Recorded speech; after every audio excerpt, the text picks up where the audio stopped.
Notre invité du jour de Matin Première est Sydney Brotinowski, le président fondateur de l'EAJF, l'école des agents de joueurs de football. Bonjour. Bonjour. Merci d'être avec nous. Qu'est-ce qui vous a permis ou donné l'occasion d'encadrer cette activité qui date depuis 2009 maintenant? Comment ça s'est fait, lancé Alors effectivement, l'école existe depuis 2009, la profession d'agent existe depuis de nombreuses années avant. Il y a eu quand même beaucoup d'évolutions sur l'obtention de cette licence. Il fut un temps où il suffisait de déposer une garantie financière sur un compte en Suisse Ah, quand et même. puis D'accord. 200 000 francs suisses, donc ce qui n'était pas rien. Mais quand même. Et puis aujourd'hui, l'examen est ouvert à tous.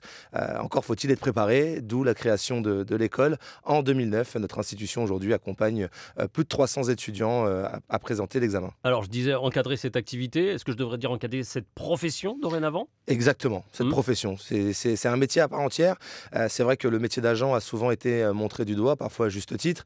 Et les années, et les expériences et les retours de situation font que la profession est de plus en plus encadrée, et tant mieux pour le football. Alors c'est vrai que c'était un peu flou, un domaine un peu business, rapporteur d'affaires, le pote, le fils, le frère, le machin qui se déclarait agent.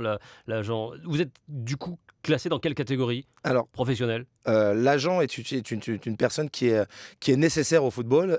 C'est une profession dite libérale, encadrée par la Fédération française de football, mais aussi par le Code du sport, parce qu'aujourd'hui, agent sportif, pas seulement dans le football, mais dans les autres sports, c'est une profession qui est encadrée. Effectivement, il y a toujours eu le copain, l'oncle, le cousin qui gravite autour du joueur. Les années et le métier tend à justement écarter toutes ces personnes qui ne sont pas forcément bonnes pour l'entourage du joueur. Alors justement, est-ce que ces personnes aujourd'hui vont avoir droit à exercer ce qu'ils exercent comme ça, Du tout. le frère, le père, le machin? Du tout. Aujourd'hui, est-ce c'est... que ces gens-là sont encore reconnus? Non. Donc le père de Kylian Mbappé, par exemple, pour ne prendre que lui, pour ne citer que lui, il est out. lui, il est out. Il n'a pas le droit d'interagir pour les intérêts de son fils. Effectivement, il y a... Et vous savez qu'il vous dit Sydney, tu sais, j'ai pas besoin de tes conseils, moi. Oui, c'est vrai. Bah, C'est ce qu'il va vous dire. Quand on a un joueur aussi talentueux que son fils, malheureusement, heureusement, même Neymar a été accompagné d'un agent pour signer au Paris Saint-Germain. Donc Kylian Mbappé, avec tout le respect que j'ai pour lui, il a encore du chemin à parcourir pour arriver au niveau de Neymar. D'accord. Mais alors, pour être très sérieux, le père de Kylian, même s'il s'en occupe, ça doit passer par un agent, en finale. Un agent, en en l'occurrence. Ou un avocat. Ou un avocat mandataire sportif. Car ces avocats, aujourd'hui, ont la possibilité de faire votre boulot. On Ont la possibilité d'exercer en tant qu'avocat mandataire sportif. Il y a quand même une similitude, c'est le fait de s'occuper d'un sportif, mais il y a aussi beaucoup de différences. L'avocat mandataire sportif a le droit aujourd'hui effectivement d'agir dans l'intermédiation entre un joueur et un club, mais il y a quand même beaucoup de différences entre les deux métiers. D'accord. Ils vous font concurrence, ces gens-là, ces avocats? Non, aujourd'hui, j'ai envie de dire, tout ce qui est bon pour le football et pour le joueur est bon pour les supporters, est bon pour l'image du football. Donc il n'y a pas une réelle concurrence. Je pense que tout le monde doit tirer cette profession vers le haut, les instances, les joueurs et les agents et avocats mandataires sportifs. Alors quelle est la différence entre le métier auquel vous formez ces 300 jeunes à peu près par année et celui d'avocat mandataire sportif? C'est quoi la différence? Alors déjà, on n'est pas sur le même nombre d'études, parce que l'avocat, avant tout, il a prêté serment et il a taffé. Il a travaillé, nos étudiants aussi. Oui, nos mais étudiants moins longtemps. aussi. Effectivement, il y a le démarchage, premier point, qui aujourd'hui est la différence notable entre un agent et un avocat mandataire sportif. Et puis, il y a aussi aujourd'hui la conviction des joueurs de s'entourer d'avocats pour la rédaction et le suivi juridique, plus que pour un agent. Un agent, c'est l'homme de l'ombre qui est censé avoir un carnet d'adresses bien étoffé, pouvant dénouer certaines situations parfois compliquées. Et j'imagine qu'aujourd'hui, vous leur apprenez beaucoup plus que ça, que d'avoir un carnet d'adresses étoffé. Exactement. C'est quoi l'enseignement de l'agent sportif? Alors, on passe bien évidemment par la partie théorique, modèle éducatif français. Et c'est quoi? Alors, c'est 9 matières de droit. On passe du droit des assurances, en passant par le droit fiscal, droit à l'image, droit des contrats, droit des sociétés. Donc, c'est quand même assez costaud. Au carré Au carré, on est obligé de connaître, alors pas sur le bout des doigts, mais de connaître la globalité des points de ces 9 matières. Et puis après, on a les réglementations spécifiques liées au football, donc nationales à travers la FFF et la LFP, et puis internationales avec la réglementation FIFA. Donc c'est quand même assez costaud. Nos étudiants ont que 10 mois pour être prêts le jour J, et donc ça demande de l'investissement. Et principalement dans ce domaine du juridique. Du juridique. Comptabilité, Non, on rentre. langues étrangères. Alors, il y a effectivement des langues, parce qu'aujourd'hui, le métier d'agent ne se cantonne pas à avoir un joueur en France, en Ligue 1 ou en Ligue 2 ou même nationale. Si on veut avoir un Neymar ou un Kylian, il va falloir parler de l'étranger, hein, de toute façon. Exactement. À un moment ou à un autre. Aujourd'hui, Kylian évolue sur le championnat français, mais il n'est pas à exclure qu'il puisse aller jouer en Angleterre ou en Allemagne, ou pourquoi pas rejoindre les tablettes d'un club espagnol. Ça fait partie de la formation? Ça fait partie de la formation. On a des modules de langue, donc anglais et espagnol majoritairement. C'est avec ces modules-là, vous ne serez pas bilingue, mais vous aurez ces points forts du langage courant du football à travers nos modules. Et effectivement, ça fait partie du métier d'avoir plusieurs langues. C'est tout pour la partie théorique? C'est tout pour la partie théorique. Aujourd'hui, la partie théorique ne suffit pas. Le métier d'agent, c'est un métier de terrain. Ouais. On ne peut pas l'apprendre dans les bouquins, comme beaucoup de métiers. Alors, qu'est-ce que vous apprenez à ces jeunes? On a un séminaire en immersion dans un club professionnel qui, ça peut aller de 3 à 1 semaine en fonction des années. On a ce séminaire qui permet de rencontrer les professionnels d'un club professionnel. Cette année, nous étions à la Real Sociedad, donc le club qui a quand même découvert Antoine Griezmann, et justement de comprendre pour nos futurs agents comment fonctionne un club de l'intérieur, que ce soit au niveau du recrutement, au niveau du marketing, au niveau du sponsoring, quels sont les enjeux économiques, les enjeux sportifs, pourquoi recruter sur la région basque, puisque la Real Sociedad recrute majoritairement dans cette région. Voilà, c'est comprendre l'ADN d'un club. Après, c'est une opération qui sera multipliée par nos étudiants une fois la licence obtenue. Et tous nos professeurs. Et qui est assez différente ou assez commune d'un club à un autre, ou d'une région à une autre? Il y a un ADN, il y a cette patte qui est quand même assez, qu'on retrouve dans les clubs, que ce soit sur le recrutement ou sur la communication. Après, tous ne recrutent pas pareil, tous ne communiquent pas pareil. Il y a effectivement cette vocation à trouver des joueurs bons, jeunes, et les revendre à bon prix. Ça, c'est l'ADN commun de tous les clubs. Mais c'est vrai que c'est quelque chose qui change entre le recrutement de la Real Sociedad et le recrutement de Brest, par exemple. Je deviens agent de joueur.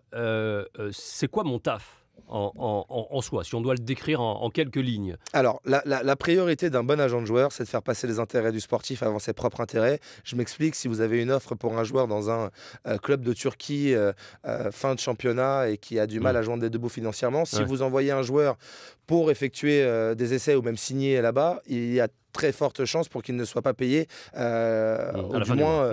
Voilà, c'est compliqué. Donc là, on parle de situation financière, mais après, il y a la situation contractuelle. Il y a parfois des joueurs qui sont en difficulté dans leur club, qui n'ont pas forcément beaucoup de temps de jeu. Et donc, l'agent est là pour dénouer les situations avec le club et le joueur, bien évidemment. L'agent intervient, discute avec le staff du club pour savoir pourquoi mon joueur joue plus ou moins, reste sur le banc, qu'est-ce qu'on fait, il est appelé en sélection. Alors, ça discute de tout ça, ça discute de tout ça, c'est une obligation, parce que si un joueur n'a pas de temps de jeu en milieu de saison, il faut comprendre les tenants et les aboutissants, le pourquoi du comment. C'est peut-être un problème de comportement, un problème de professionnalisme sur le terrain et de rigueur à l'entraînement, ou d'hygiène alimentaire. Voilà, c'est bien de comprendre pour justement faire passer le message au joueur et que celui-ci puisse rectifier le tir avant la fin de saison. D'accord. La qualité première de cet agent de football, pour vous, quelle est-elle? Pour moi, c'est, comme je vous l'ai dit, c'est faire passer les intérêts du sportif avant ses propres intérêts et être de bons conseils.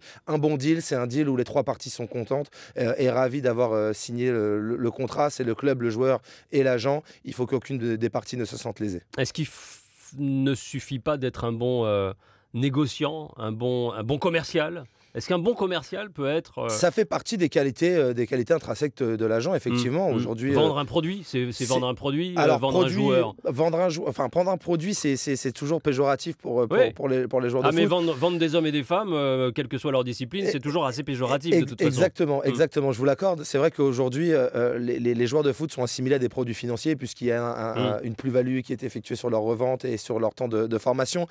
Maintenant, c'est effectivement du conseil, comme un avocat pourrait le faire pour des grands groupes ou pour des particuliers. Il y a cette faculté de conseil. Le commercial en fait partie. C'est une obligation pour effectivement vendre les mérites de son joueur plutôt qu'un autre. Et puis, il y a cette négociation sur le salaire et sur le montant des transferts. Qui sont ceux qui viennent à votre école? Là, il y en a à peu près 300. Vous êtes dans les 5 grandes villes football de France. Exactement. Pour l'instant qu'en France. J'espère vous voir en Outre-mer, certainement. Par contre, vous avez un certain nombre de jeunes agents ultramarins qui viennent dans votre école.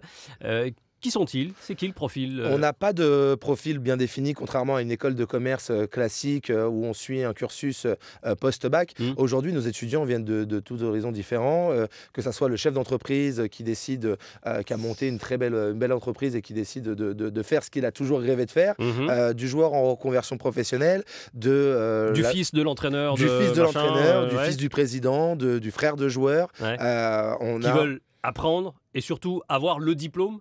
Avoir le diplôme aujourd'hui, c'est pour exercer, c'est essentiel et c'est obligatoire surtout. Un niveau, quand même. Pas de prérequis scolaires. On se défend chez nous de se baser sur le diplôme de nos apprenants, hormis sur le bachelor où il faut être titulaire d'un bac parce que c'est un diplôme en 3 ans. On se défend aujourd'hui d'avoir des prérequis scolaires puisqu'on pense qu'un bon agent n'est pas forcément la personne qui a le plus de diplômes. D'accord. Alors vous êtes justement, vous dites qu'il y a 2 niveaux d'enseignement sur 10 mois pour obtenir ce diplôme, dont le taux de réussite est de 25% en moyenne.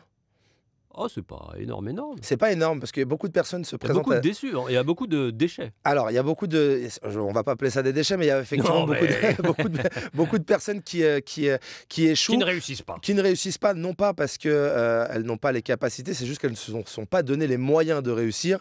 Entre le moment où on s'inscrit à l'école et le moment où on passe l'examen, il y a beaucoup d'étudiants qui abandonnent. Vous avez le sentiment que certains prennent ça un peu à la légère. Je vais payer, et puis de toute façon, je vais ressortir avec mon diplôme. C'était vrai il y a quelques années en arrière, quand on a débuté l'école. Maintenant, c'est vrai qu'on se prémunit et qu'on insiste vraiment sur le fait que l'examen est d'une grande complexité juridique. Après, la motivation lors des entretiens individuels, certains sont de très bons comédiens. Donc 2 cursus, celui classique et un bachelor sur 3 ans. Exactement, la nouveauté de 2018, outre l'ouverture au Matmut Atlantique à Bordeaux, c'est un bachelor qui répond aux besoins des post-bac. Donc c'est un diplôme reconnu à l'international sur lequel nous sommes en partenariat avec une université suisse et américaine qui délivre un bachelor en 3 ans sur lequel la deuxième année, les étudiants passeront la licence d'agent de joueur. Donc au meilleur des cas, l'étudiant en bachelor a son diplôme international, puis la licence d'agent de joueur. Dans le cas contraire, il n'obtiendra que son bachelor. Qui sont vos enseignants ? Des enseignants qui sont issus du monde du football, des avocats, des juristes, des agents qui officient tous dans le football. C'est aujourd'hui le point phare de notre programme pédagogique, c'est que tous nos étudiants connaissent le ballon. Des agents également qui viennent donner leur théorie sur le métier, sur la profession en elle-même, sur le terrain. C'est plus une transmission de connaissances. C'est ce qui manque aujourd'hui dans le modèle éducatif français. Même si on se repose sur le réseau des anciens, il n'est pas forcément actif. Nous, notre réseau des anciens, il est primordial pour nos étudiants. Ça va permettre de comprendre les tenants et les aboutissants de la profession qu'ils embrasseront dès demain. D'accord. La durée, 10 mois ou 3 ans, à quel coût ? Alors, il y a plusieurs formations. Enfin, il y a une formation qui est le fait de devenir agent de joueur de football. Après, c'est décliné en plusieurs modules d'apprentissage. Ça va du e-learning au cours du soir à la formation élite. Donc, de 2 000 € à 15 000 €. Voilà, pour les variables. Pour les variables. Vous allez vous ouvrir à d'autres... Là, vous êtes spécialisé dans le football. Exactement. Parce que c'est le plus rentable. Exactement.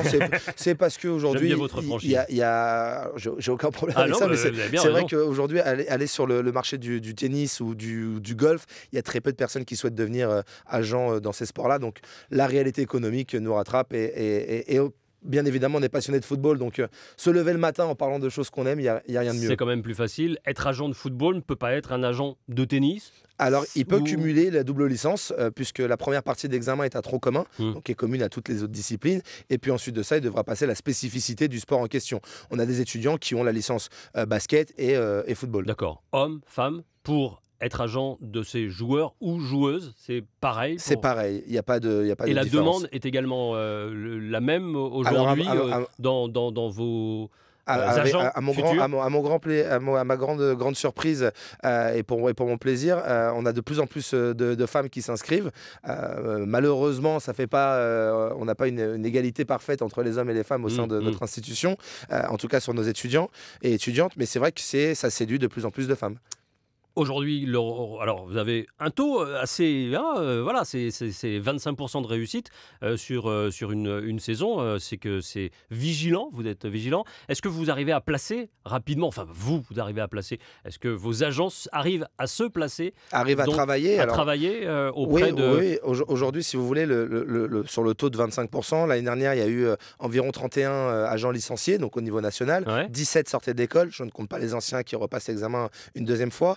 On a de très bons exemples, à l'image de Alfonso Stelitano, Jérôme Lanceri, Merwan Bouzgou, Bencham Ishbar. Ce sont des anciens des agents, étudiants, ça? des Oui, agents d'accord. qui officient aujourd'hui dans les hautes sphères du football, que ce soit en Ligue 1, en Ligue 2 ou à l'étranger, donc qui vivent très bien de leur métier. D'accord. Merci beaucoup, Merci à Sidney vous. Brotinowski, d'être venu nous parler de l'école des agents de joueurs de football, le AJF, créée depuis 2009. Merci et bon courage. Merci, bonne journée.